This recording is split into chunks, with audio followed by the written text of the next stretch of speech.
Halo, selamat pagi. Selamat datang di mata kuliah Interaksi Belajar Mengajar. Bertemu kembali dengan Bu Ilmiatul Rasida. Oke, kali ini kita akan belajar tentang konsep belajar dan mengajar. Kenapa sih kok kita itu harus mengetahui konsep belajar dan mengajar? Penting sekali memahami hakikat belajar dan mengajar untuk mendapatkan interaksi yang ideal dalam sebuah pembelajaran. Sehingga pembelajaran menjadi lebih efektif dan menyenangkan. Oke, kita kuak satu persatu. Hakikat belajar. Belajar merupakan perubahan perilaku yang didapat dari hasil membaca, menyimak, meniru, mengamati, dan lain sebagainya. Jadi hakikat belajar adalah ketika seseorang menemukan sebuah pengalaman baru dan dia pola tingkahnya berubah karena sebuah pengalaman tersebut. Itu yang dimaksud dengan hakikat belajar. Belajar sendiri mempunyai 3 tujuan. Yang pertama adalah untuk mendapatkan sebuah pengetahuan. Ya, tujuan belajar adalah memperoleh pengetahuan baru. Jadi yang tadinya tidak tahu dari proses pembelajaran tersebut, siswa atau peserta didik menjadi paham akan pengetahuan akan sesuatu hal atau tujuan belajarnya. Tujuan belajar yang kedua adalah konsep dan keterampilan. Dari hasil belajar, siswa atau mahasiswa dapat menemukan sebuah konsep dan mempunyai sebuah keterampilan yang baru dari proses belajarnya. Jadi tujuan belajar yang yakni mempunyai keterampilan terhadap pengetahuan yang dimiliki. Setelah konsepnya sudah matang, ya, pengetahuannya sudah didapat, dari itu diimplementasikan, diterapkan, begitu. Kemudian yang ketiga, tujuan belajar adalah memperoleh sikap. Diharapkan dari proses belajar, seorang pelajar mampu mengimplementasikan nilai-nilai dalam proses belajar tersebut. Jadi tidak hanya sekedar mendapatkan nilai 100, mendapatkan nilai A dalam sebuah proses pembelajaran, tetapi siswa mampu menerapkan nilai-nilai atau sikap dari proses pembelajaran tersebut. Misalnya, maksudnya adalah nilai-nilai kejujuran. Proses belajar itu memang membutuhkan dari hal membaca, bertanggung jawab, kerjasama. Disinilah yang dimaksud dengan sikap. Jadi secara komprehensif, tujuan pembelajaran di sini ada pengetahuan, konsep, dan keterampilan. Sikap ini tidak bisa diputus-putus, melainkan 3 tujuan pembelajaran ini saling berketerkaitan. Begitu. Oke, kita lanjut pada beberapa teori belajar. Yang pertama, menurut teori ilmu jiwa daya, ilmu jiwa Gestalt, dan ilmu jiwa asosiasi. Yang pertama, ilmu jiwa daya menyatakan bahwa kesuksesan belajar itu dapat diperoleh dari hasil berlatih. Maksudnya adalah ketika kalian ingin belajarnya itu sukses, maka kalian harus berlatih dengan tekun. Itulah yang dimaksud dengan teori belajar jiwa daya.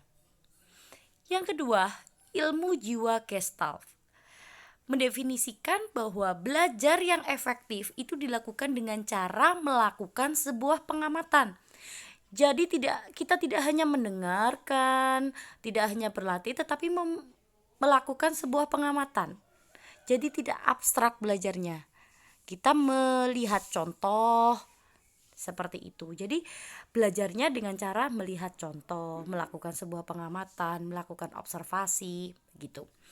Yang ketiga, ilmu jiwa asosiasi menyatakan bahwa belajar adalah suatu pembentukan hubungan stimulus respon. Teori belajar ini identik dengan cara drilling, ya, drill. Jadi melakukan secara berulang-ulang.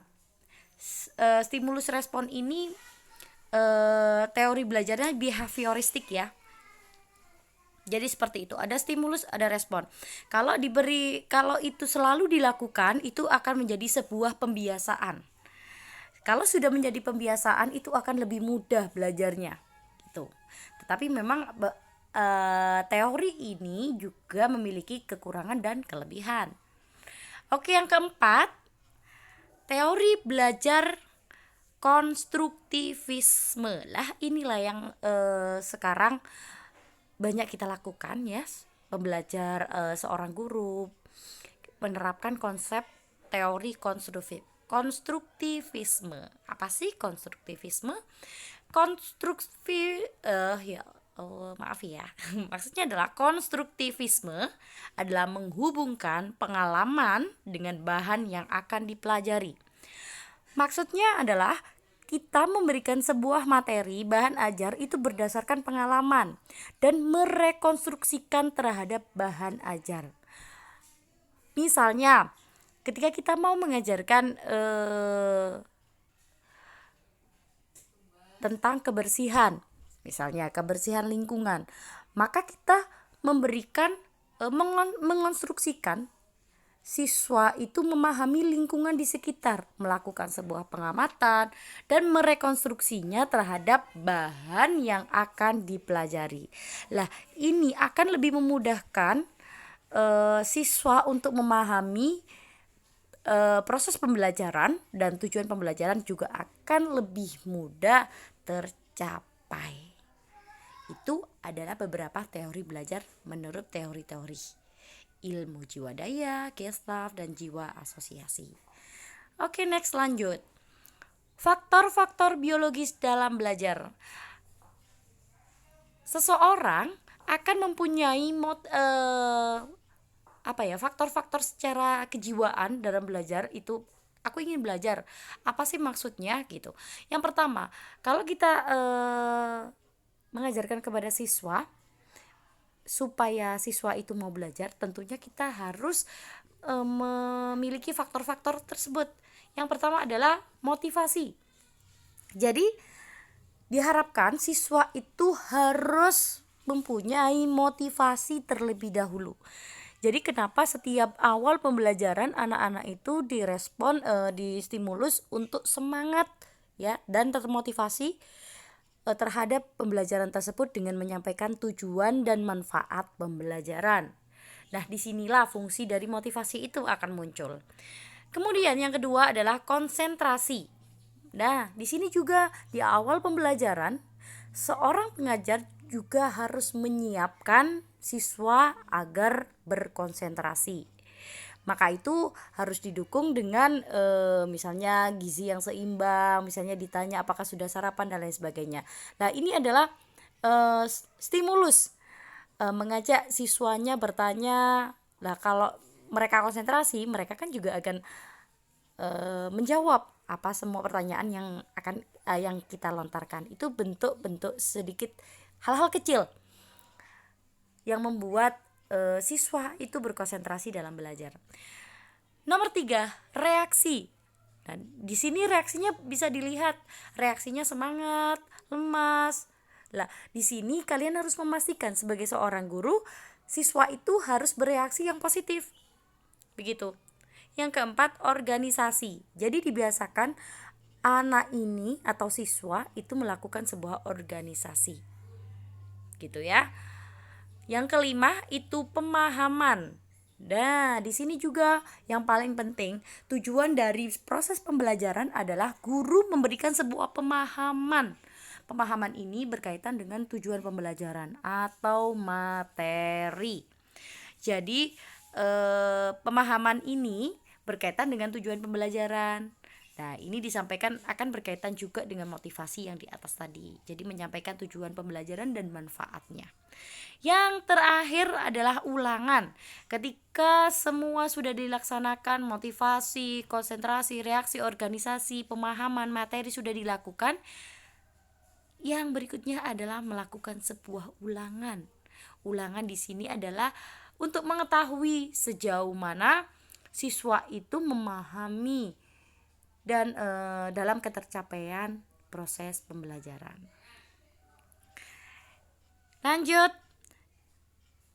Sering kita mendengar kata mengajar. Apa sih mengajar itu? Nah, mengajar itu adalah sebuah usaha menciptakan kondisi yang mendukung berlangsungnya proses pembelajaran. Jadi mengajar itu kita mengusahakan merancang sebuah proses pembelajaran sehingga pembelajaran itu dapat belajar dengan efektif, dengan baik demi mencapai tujuan pembelajaran.